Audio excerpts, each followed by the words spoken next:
Welcome back, everybody. Rodrigo Fonador here with Vesta Property Management. Excited about this video. 2025 in review, predictions for 2026, what's coming down the pipeline, what's happening in the Asheville rental market, and how you can prepare for it, and what we are doing to help you. All right, let's start with what happened last year. So last year did something similar, year in review, and basically came out with one main prediction was that rents were going to be staying flat, costs were going to increase, and therefore we were going to have cash flow constraints. That ended up happening, and we'll touch on a couple of those factors here in a second. The biggest one is rents didn't go up. This is basically the first time since I've been in real estate that rents did not go up.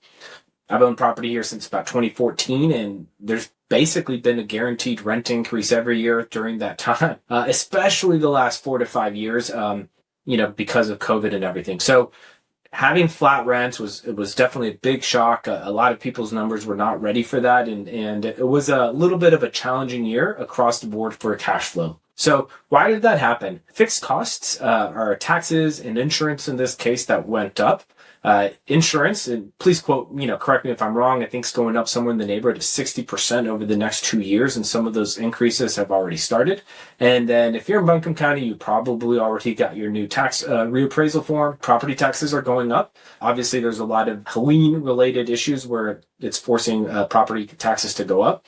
And the one thing to keep in mind is this hasn't happened since 2021. So if you think values have gone up since 2021, you can count on your bill being higher this year because of that as well. If you're in the city of Asheville, taxes have gone up to over $1 per $100 in value when you combine city and county taxes. So this is a big deal.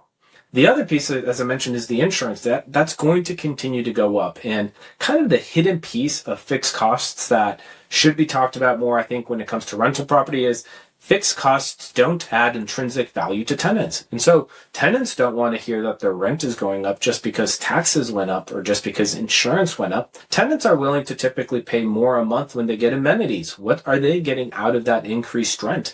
And so if there's an increased rent and there's not an increased value that's tangible for the tenant, there's going to be pushback and there's going to be friction when it comes to raising that rent.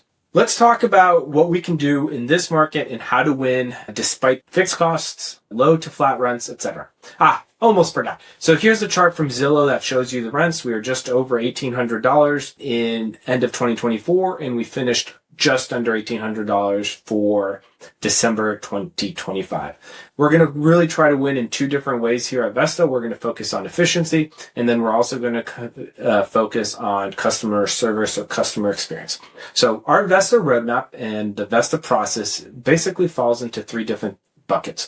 One, we have leasing, which we'll talk about first. Second piece is management.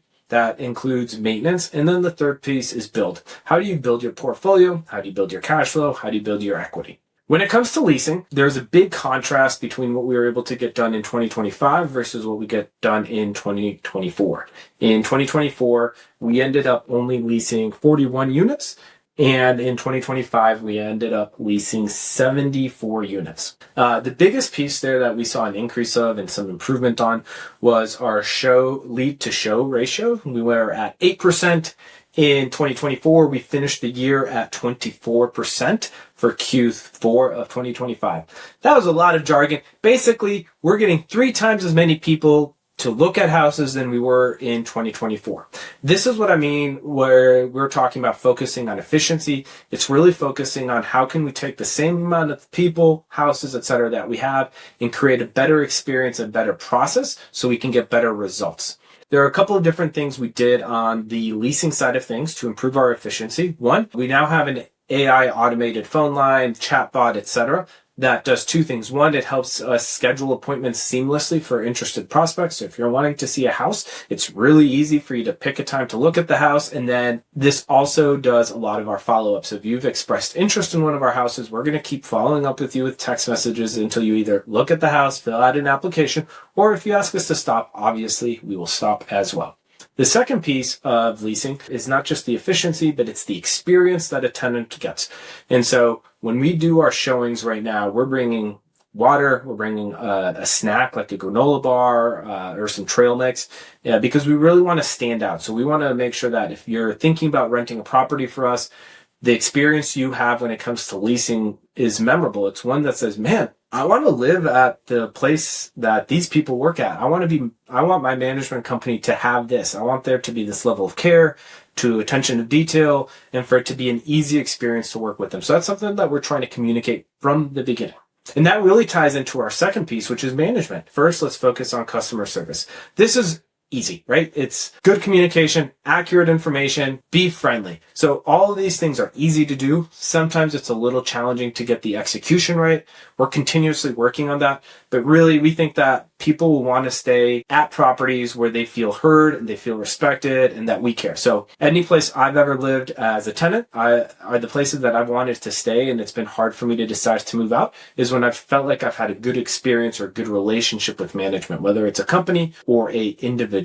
All right, maintenance. So this is the biggest variable. It's going to be one of the biggest reasons somebody decides to stay in a property or somebody decides to move on is the property well cared for, and can I trust the management to fix things when they break? And so this is so important for us. We decided to partner with a third-party vendor. It's called Property Meld. They do basically maintenance management, if you will, from a software side for 800,000 plus different units here in the Asheville or in the U.S. nationally speaking. And so we get to compare our results nationally speaking and find out how we're doing, and really helps us narrow in on where we can improve. So just going to talk about a couple of quick numbers when it comes to maintenance. I mentioned this is compared on a data set of 800,000 doors. First one is speed. So right now in 2025, it took us an average of it was a median of 6.1 days to get a work order closed. Property Meld across their data set says it should be between 3.8 and 6.8. So we're doing good, but we can obviously do a lot better, and that's an area of focus for us. The second thing is remediation, and this is just how many work orders were able to be closed out because of troubleshooting without requiring an on-site visit. For us, that number came in at 12.9%, so just under 13.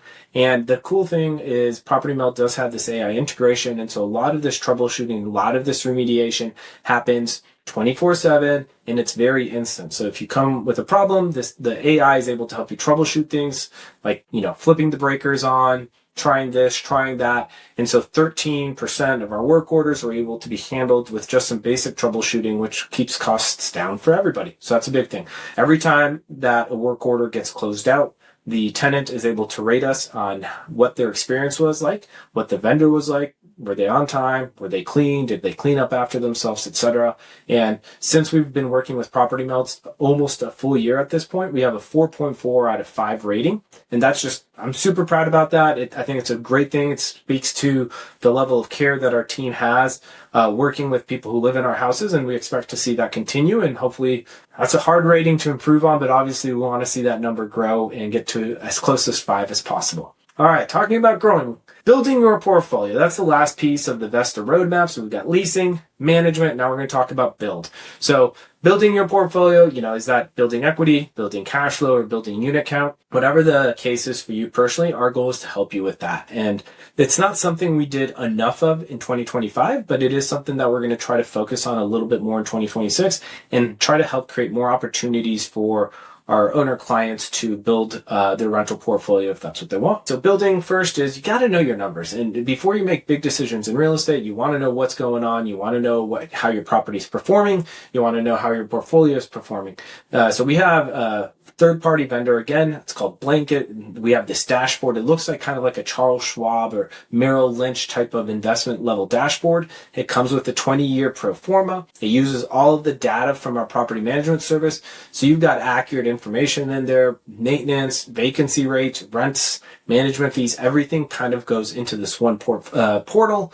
And then you're able to make some educated decisions on whether you should buy, whether you should sell, whether you should refinance, etc. And that's our goal, is to give you data that empowers you to make decisions to build your portfolio. The second piece of that is just 24/7 access to your ledger. If at any point in time you need to make a decision and you need to pull information, you can get a ledger pulled directly from your owner portal. And once again, information is power. We're always here, be available to help you maybe interact with that information or tease it out, etc. But we want to make sure that that's at your fingertips so you can make decisions. The last piece of building is obviously acquisitions. At some point in time, you do have to buy more units to grow your revenue, to grow your equity, etc. And that is one of where the predictions start for us. So in 2026, I do think it's going to be a little bit more of a buyer's market. And there's going to be opportunities, especially in the secondary and tertiary markets, to buy cash flowing rentals. We're thinking about markets like Canton, Waynesville, Candler, even down the mountain, Old Fort Marion, pockets of Hendersonville. We've seen some good numbers up in the Marshall, Mars Hill area as well. So if you get outside of the Asheville, Buncombe County area, I think there's going to be some interesting opportunities. We're going to have to keep an eye on that. Our goal is to do some more case studies so you can kind of see what those opportunities and what those numbers look like and see if it's a good fit for you. As far as the predictions for 2026 is, I think this is going to be a year where we're going to see build to rent become normalized. So there's been, over the last 18-ish, maybe 24 months, there's been a couple of big build-to-rent communities that have come online in Fairview and in West Asheville.